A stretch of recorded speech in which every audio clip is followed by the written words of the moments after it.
everyone. Good morning. Happy Monday to you. I love doing these live and I could say the day and it's the right day. I used to hate having to say happy Tuesday on Monday. I don't know, made me feel dirty.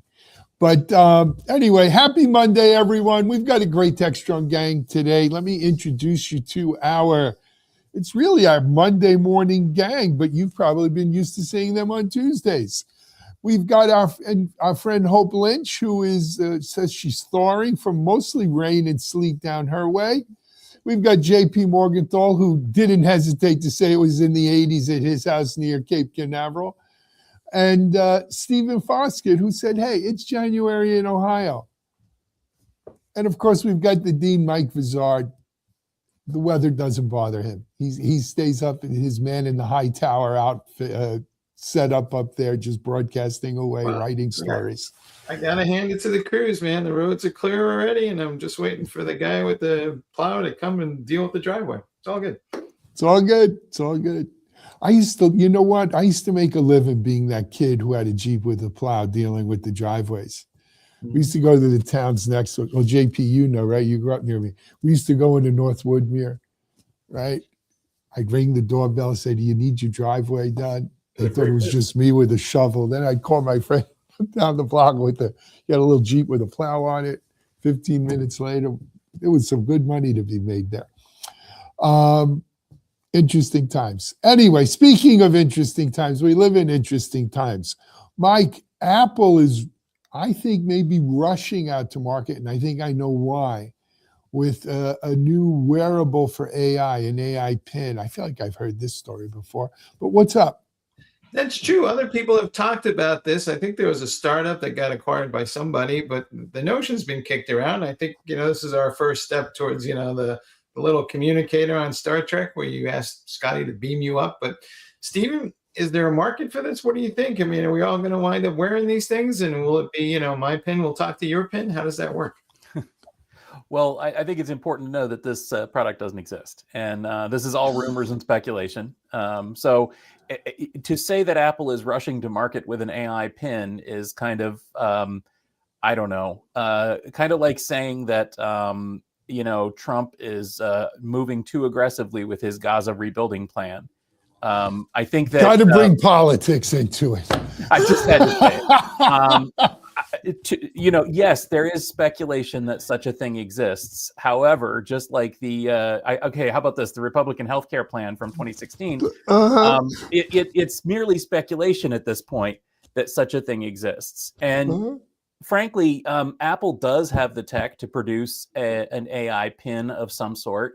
But even the most juicy rumors suggest that the extent of this AI pin is more of a peripheral for your phone or your watch than anything else. And I think that actually does make some sense. Many of us wear, a real watch instead of an Apple Watch, and might actually benefit from having some sort of wearable device that could be an extension of our phone. I like the idea of putting, a camera in other devices other than glasses and phones. I think it could be useful. I think that there's, usefulness to having sort of a network of personal sensors and things like that. So frankly, I am absolutely torpedoing the idea that Apple is going to create basically the humane AI pin except Apple. I am absolutely boosting the idea that Apple would create a peripheral that would allow your phone to do more and see more and help you more. If we've learned anything from Apple, it's that they're not leaders in technology on the bleeding edge, that they're followers and that they look to see what works and they try to bring to market something that's actually going to sell. I think it's important also to remember that Apple is already the leader in peripherals. These guys, if this was a separate company, would be, one of the biggest tech companies out there in terms of revenue, because and these actually are already a very similar peripheral to what we're hearing from this pin. In other words, it is a personal network. It has sensors. It augments what you can do with your phone. The new iOS supports live translation. All of these, I think, show us the sort of thing that Apple might deliver with this pin. And no, it's not just going to be the flopped on its face humane AI pin with an Apple logo. Go ahead, Hope. But one of the advantages that you mentioned is it's part of the Apple ecosystem, right? Humane AI had former Apple execs, but you were outside of any ecosystem, new AI, new everything with a subscription.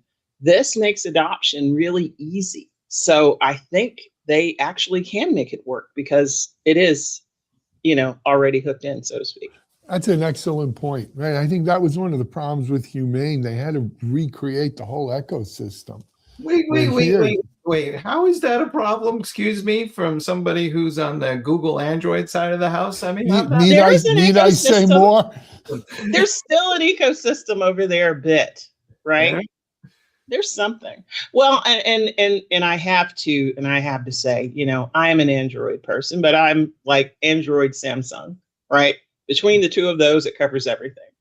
That is true. Well, there is that, I applaud your FOMO, being an Android person. I'm an Android Samsung person too, but I remember thinking back when iPhone first came out and thinking about why do you want you're using a single device to play your music, take your pictures, have your phone calls, and I'm like, and the one limitation to all these devices is battery life. Okay, I'm like, why do you want to limit it? Why do you want to deplete your battery to do all these functions? And I always wondered why a personal area network approach hadn't been created, where you just carry around the core of the transmitter in your pocket with a Wi-Fi or Bluetooth connection, and all the other devices connect to that on your body, a personal area network, right? Yep. And you have a separate device like the camera, right? And I get it. Nobody wants to carry all these things, but eventually they do get smaller. You have glasses now for the video and the phone and the pictures, right? Your music could fit literally on a credit card thin level device, right? And so I got years ago, but I still always said it's a stupid concept to deplete your battery, right? Doing all these functions, and when it could have been discrete and you could have specialized. I think we're starting to see the advancements in technology finally saying, yeah, that is stupid. Think about how long your transmitter could go if its whole life was just connecting to the WiMAX and servicing all these other devices. I mean, you could get anybody else's phone, borrow it, connect it to your PAN, and now, boom, I'm still communicating, right? I'm not, oh my God, I have no cell phone and I have no way to communicate, right? I'm not receiving my mail anymore. So JP, you're the PAN man. Go ahead, if I can Stephen. jump in on that, man, that is an awesome idea, JP. And I actually do think that that's the direction we're headed. I think you're right that the idea of the personal area network, we were a little early for it back in the, as you said, the WiMAX days. But now that we have, all these low-powered devices, low-powered sensors and so on, people keep saying, like, what's going to come next after the smartphone? Like, is the smartphone sort of the ne plus ultra of technology, of personal technology? I think no. I think most of us would agree that no, there's going to be another thing. What is that thing going to be? And I think it's what JP is describing, a decomposed device consisting of a number of independent devices that act together. And like you're suggesting, JP, I mean, if you had a brick that could sit in your backpack or purse that was the transmitter and basically the high powered and the processor, maybe the storage, and then you had all these other devices that could be much lower powered. I mean, already these things can last all day long. I think that it would be a much more a cool personal vision. It would also open up the doors to new innovation, and frankly, it makes a lot more sense than trying to fit everything into one device. Now I will raise one particular risk to why this might not happen. And this may not even be a factor anymore, but when I was an analyst years ago, I toured IBM's lab up in upstate New York, where they do all advanced work, and they demonstrated a PAN network, personal area network, device network. And it's very possible that IBM owns the patents on this concept, which could limit other companies from having done it. And maybe we're past the point where the patent is, defensible or not. I don't know. Or other companies are now saying, well, I'd have to license the technology from IBM. Could be. So look, couple things. First of all, do I want 12 different devices doing everything my smartphone does? Because let's face it, whether you're on Samsung or Apple, how much of time and effort and computing that goes on your phone, on these little supercomputers we walk around with in our pocket, is actually related to phone calls, right? Video calls, but there's, I'm tracking my health and my sleep and my blood pressure and my O2 and, a lot of health stuff, a lot of news stuff. It's my connection to the world. I think this is an age-old question. Do I want one throat to choke, one device that does all those things, or do I want to have 12 different things tattooed to my body somewhere? But I think you guys are missing the real story here. The real story isn't about Apple trying to get humane right. The real story is OpenAI announced that the Johnny Ives collaboration, they're going to have something out shortly. And I think Apple's tired of being the last in the pack on the AI story front. And this may be a way or some sort of ploy to kind of steal the thunder, to get out in front of this thing. This is a pattern that Apple has had for years. I mean, every time they think somebody's going to get a jump on something in a market that they care about, there's suddenly this magical leak that shows, oh, well, Apple's building something in this area. I mean, they do it all the time. I think that's what's driving this. And I can't wait to see what OpenAI thing, and certainly losing Johnny to a competitor has got to hurt double. Yeah. I mean, who knows what's going to come out of the OpenAI Johnny Ives thing? So I have a question for Hope. Do we think we're going to get to a world where, well, let's face it, you got the wrong pin and you're not compatible with me, so I can't hang out with you, and I certainly can't. Your pin is the wrong color. I think if pins catch on, right, and there is not interoperability, I think there could be some snags, right? We Android users know the implied but not accepted shame, right, of the green bubble. So there is, maybe there will be some social overlay, but I just wonder, is this the rocket ship that's going to make it actually work? One thing we haven't discussed is Meta, right? Meta, they've sold millions of units of their glasses. They partnered with Luxottica, so the glasses look, more cool. So Apple did not say, you know what, let's copy Meta. Right? They were like, no, not doing that. Well, it didn't work out so well the last time they did that with the virtual reality things either. So I don't blame them. Exactly. What metaverse? Right. And what was that? $76 billion, I think. Something like that out the window. But I think it is interesting. But I also think it will be a great enabler for people who are not really tech people, let's say, if it is very easy and you just need to clip on a pin. The one thing we do need to worry about then is people walking around even more, speaking to themselves out loud, people talking to earbuds. Now it's not even it's not even earbuds, just speaking to the air as you're going, but everyone is talking to the pin instead of each other. So we already kind of assumed this, but if we all have pins, will we just assume that everything we say is being recorded somewhere and there's no such thing as privacy outside of the four walls of my house and maybe not in my house? I make that assumption now. Given where we are in this country, I don't think that's a bad thing. And I'm going to end it right there. Let's come back. Let's jump to our next segment, which is around a new AI constitution. No, not that constitution. Mike, what constitution are we talking about? Well, Anthropic put out a statement saying that they revamped their constitution, and I wasn't even aware that they actually had one, so I was pretty pleased to see their general idea. But I think what they're trying to say is that they're going to train their AI to be less, shall we say, obsequious. They're going to be a little more helpful in the sense that they're not going to suggest things that they think we want to hear, and that also leads to some harmful content and some other things here. But JP, is there some real thing here, or is this kind of just public relations? No, I read through the Constitution. It's a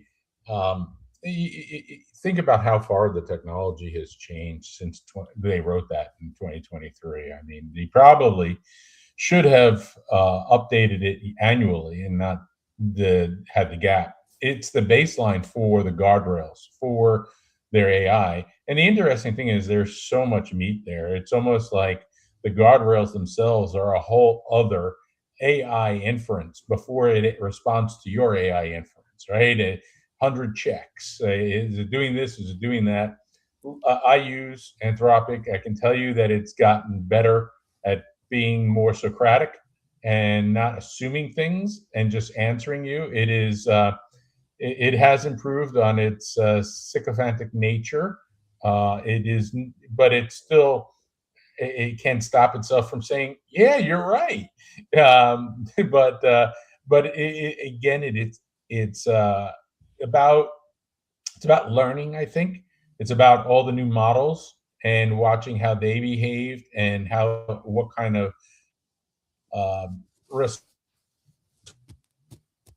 they're providing, and provide some guardrails around that to limit harmfulness. Right? They want Claude to be more helpful to humans. By the same token, they also want to limit some of the downside that they've seen of the advancements in the models as they've progressed, and how users can bypass some of the prior guardrails by tricking the AI into answering and responding to things that they shouldn't. I applaud Anthropic for having a constitution, for updating their constitution, all of those things. But in reading this, I just can't help think to myself, what could go wrong? And that's scary. I suppose, can you, and I don't know if you can, but can I adjust these baselines that they've created? So theoretically, I could tailor Claude to respond differently for my particular preferences. I don't know, JP, is that possible? No, this is the core of their LLM, right? So this is about using their inference engine, their LLM, and how it's going to respond. If you want to do what you're saying, then you need to create your own model and host that and use that to get the answers and the type of responses that you're looking for. And I actually think that, over time, we will see more and more of that. I mean, we have Hugging Face, which has thousands now of baseline models for people to use in order to achieve the outcome. So as LLMs start to lock down more and more, we'll probably begin to see people start to leverage the deployment and use of their own models to get the type of responses that have been blocked by the major LLMs. Hope, do you think that'll happen? Because, sometimes, at least early on when I was talking to people, they were like, you shouldn't build your own LLM because, by the time you build it and maintain it, the frontier models will be so advanced that you won't be able to keep up and nothing good will come of that effort. And yet, to JP's point, maybe I do need more control over this stuff and be able to customize it. I think it depends on your use case. What are you using it for, right? If you want an LLM that knows everything about your life, your daily habits, that is controlling your home and knows the name of your children and their faces, maybe so, right? That way you have all of those things within your control and within your home. But if you have larger use cases those that are more scientific for medicine, deeper research, where you are actually benefiting from the information and the breakthroughs that other people are making, then yes, you are putting yourself more and more behind. But one thing I do want to mention that ties into the prior topic, I hate to backtrack, but I must. Whether, we can still jailbreak Claude the way people have by asking the AI something in a slightly different way. I think it's interesting that in this Constitution, there's actually a 4-tier hierarchy for Claude, right? Number one, be broadly safe. So that is saying, don't undermine human oversight, then broadly ethical, then follow Anthropic's specific guidelines, and then be genuinely helpful to the humans that are involved. This has shades of films we've seen before, the 3 principles for robots, but now it's broken down into 4.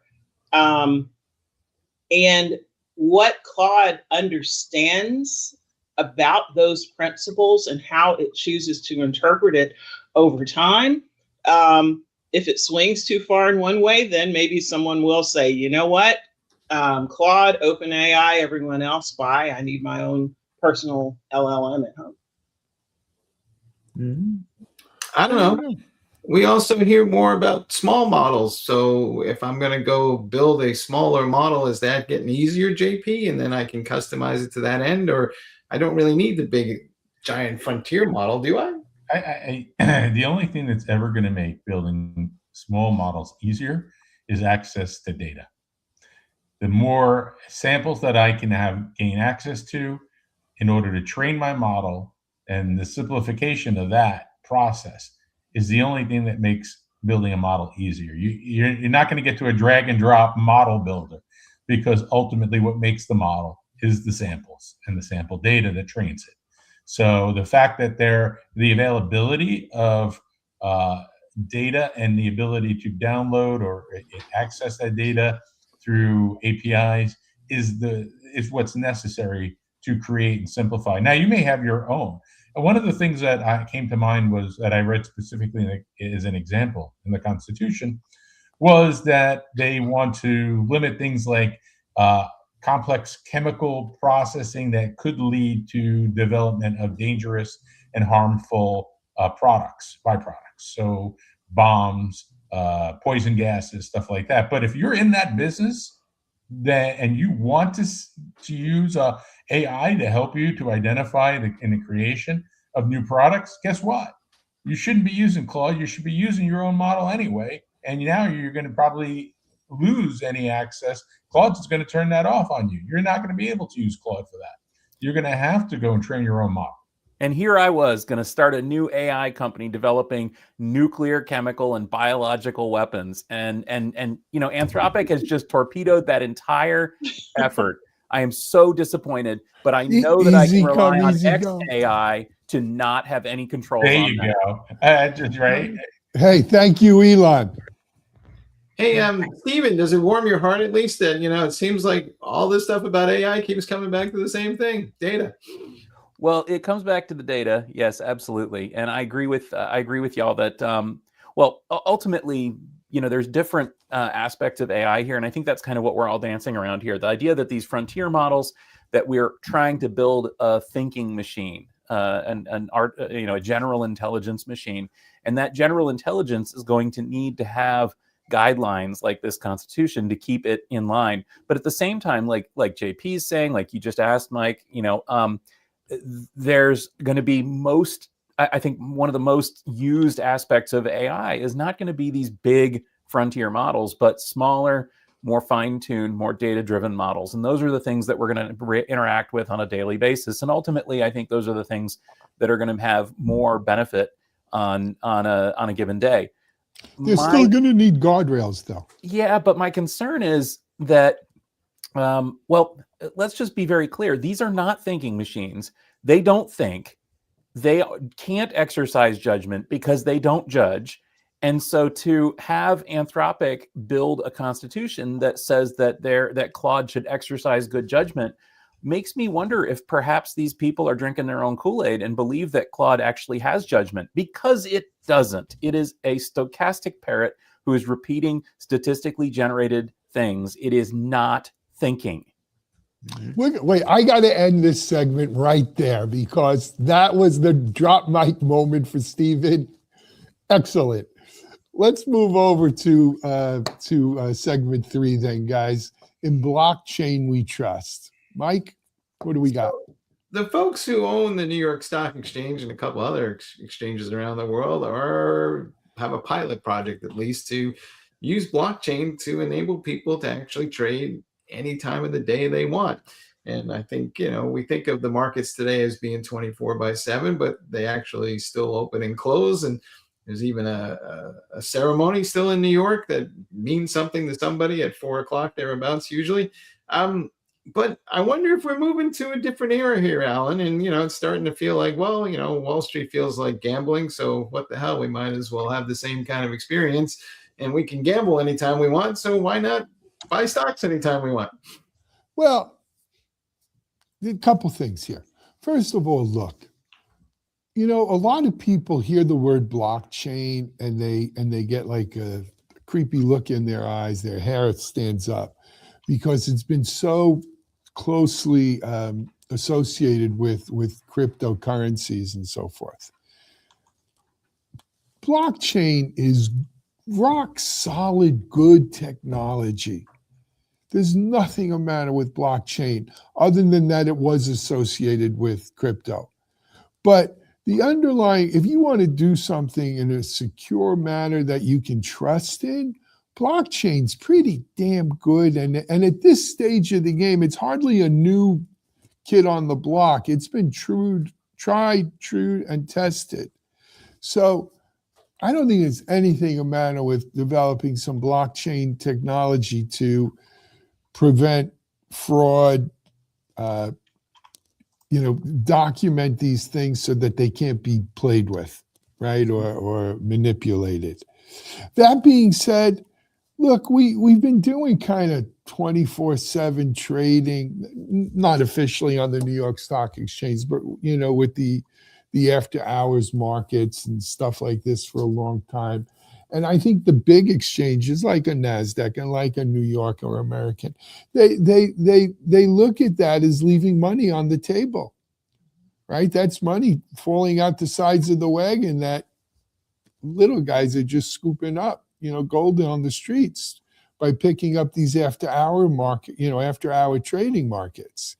But in order for them to go do this, they had to have rock solid security, rock solid, technology there, and blockchain's the perfect thing for it. My question is, though, won't they need SEC approval for this? In the current government, it's a bit of the Wild West anyway, right? As long as we keep those crazy people out or whatever. But, is this something forget the technology? Yes, we can. But as a society, do we want to have 24/7 stock markets?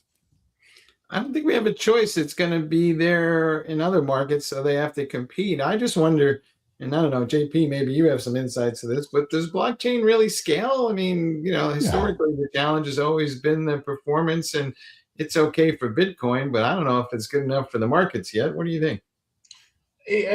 There are ways to manage performance. You can pre-allocate blocks, so you're not doing block allocation in real time. So there are ways to make this technology scalable. I just don't understand why blockchain all of a sudden provides them something that they didn't provide before. The connection, the banks that are connecting to the network in order to invoke the trades already have a secure process. They are the ones who manage and validate accounts. So the only thing, and I'm like, all right, if I doing this, am I allowing in potentially new exchange partners who are not banks, who could be an individual. I mean, why do I need this now? The system I have works. Why does this all of a sudden give me 24-hour trading, whereas before I didn't have it? Because all my partners that are connected to the New York Stock Exchange today are already validated trading partners. And remember too that a lot of those partners are already providing after-hours trading. I mean, you know, I've got an E-Trade account and I can trade 24/7 already. I mean, you know, what is blockchain bringing to the table here? And I think it's the back end of the exchange itself. It's their records. It's not their partners' records. I don't think that's what's being proposed here. I don't think they're saying that they're going to put the New York Stock Exchange on blockchain. I think what they're saying is that this partner, which is ironically named ICE, I'm sorry. Yeah, right. It is. Did you get a memo about 2026 people? Anyway, this partner is going to enable. It's basically another outlet, at least, and as far as I can read from it, this ICE company also offers trading of other assets apart from the stock exchange, and they're essentially bringing it. You know, I agree with you, Alan, that blockchain is solid technology. It does do things. It is useful.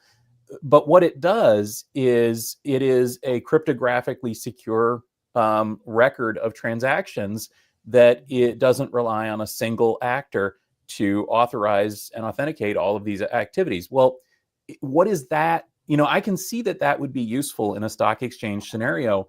Is that what this is being used for, or is this actually just a centralized version of that? And if it's centralized, then what is blockchain bringing to the table? Nothing. Yeah, like JP said, we could do this with a freaking SQL server. We don't need a blockchain to do it. The thing that this could and would make sense to bring to the table is immediate settlement versus T+3 or T+1. Okay. And I don't know if they feel like that's a requirement in order to move to 24-hour trading is immediate settlement. So there's no loopholes and that people can take advantage of, as you know, like I just did a trade in Tokyo and now I'm going to flip back and do it in the US. And before Tokyo can even settle, I've now taken that money out kind of stuff. Maybe the fact that they realize that that loophole might exist, this would give them immediate settlement. That's the only thing I could imagine as to why this technology would be valuable.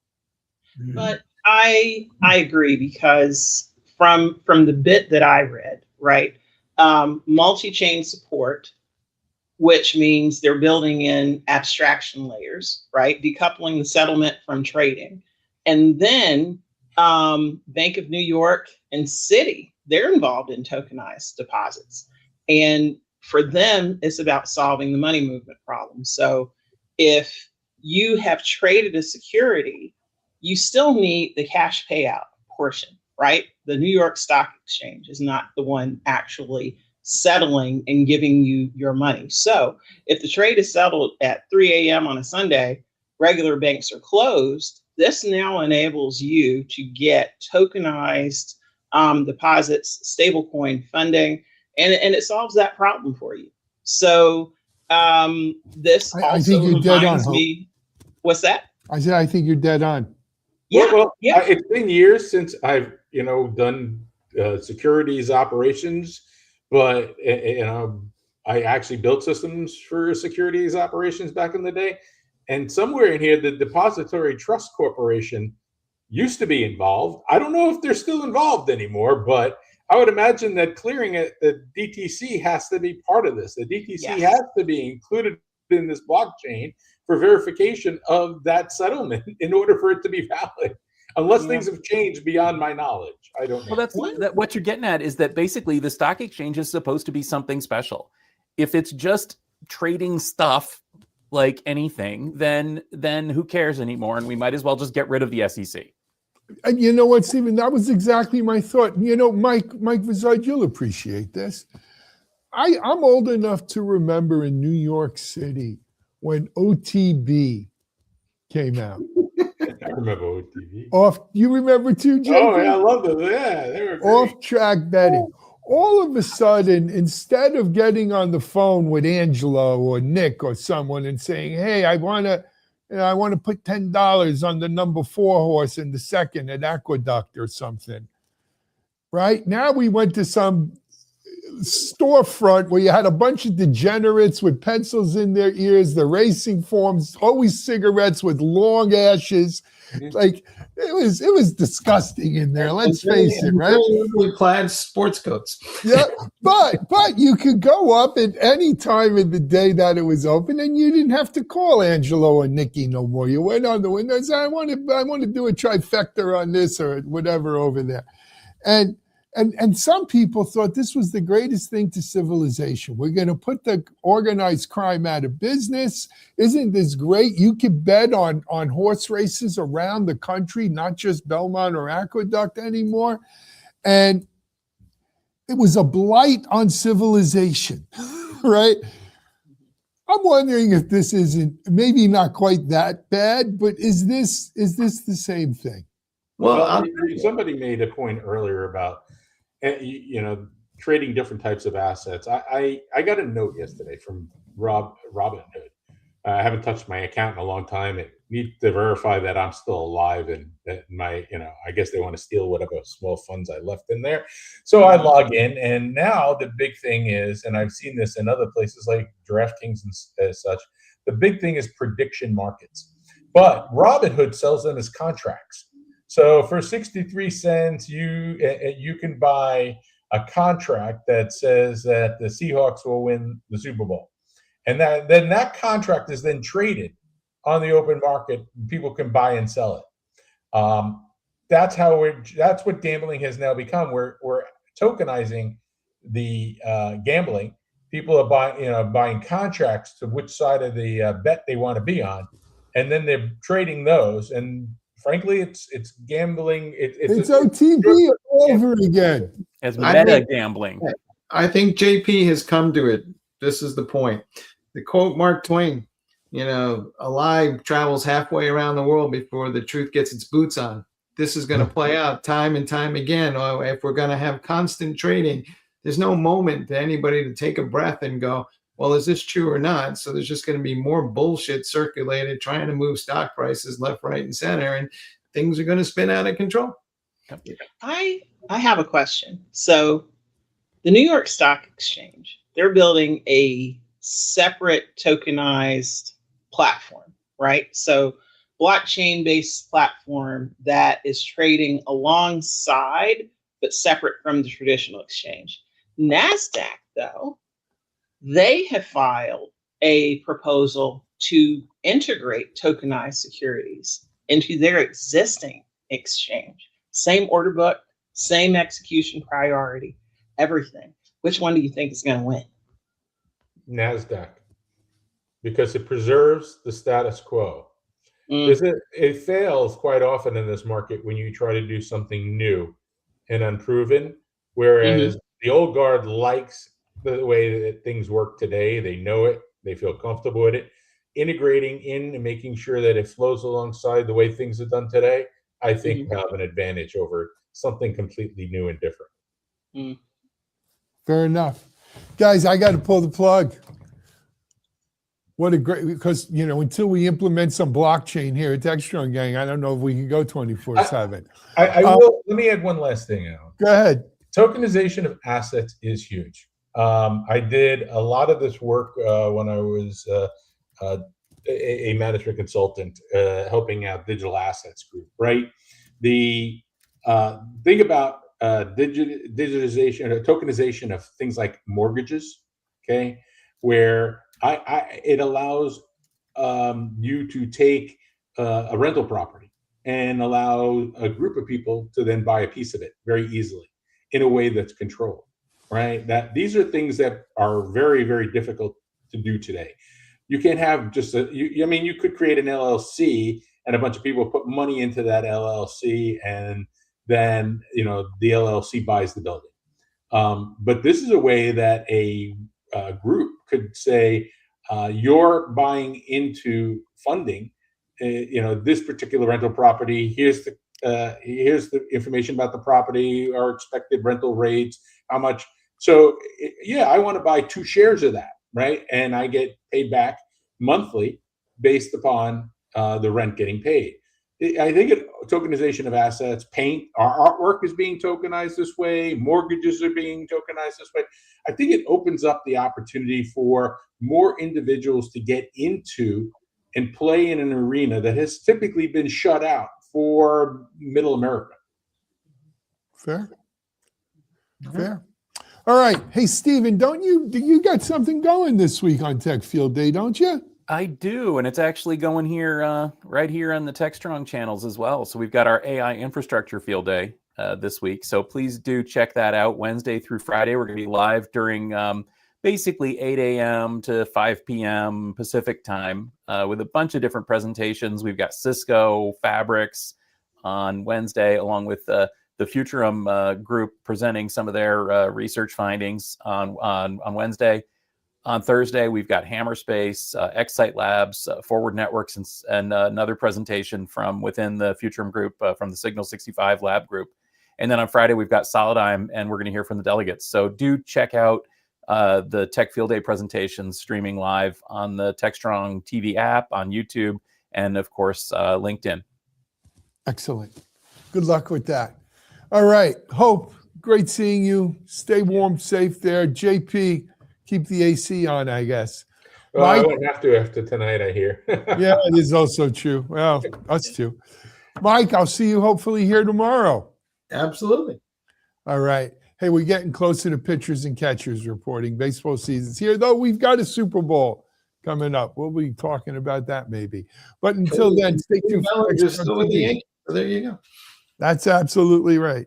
All right. I hope you've enjoyed TechStrong Gang today, everyone. Take care. Bye-bye.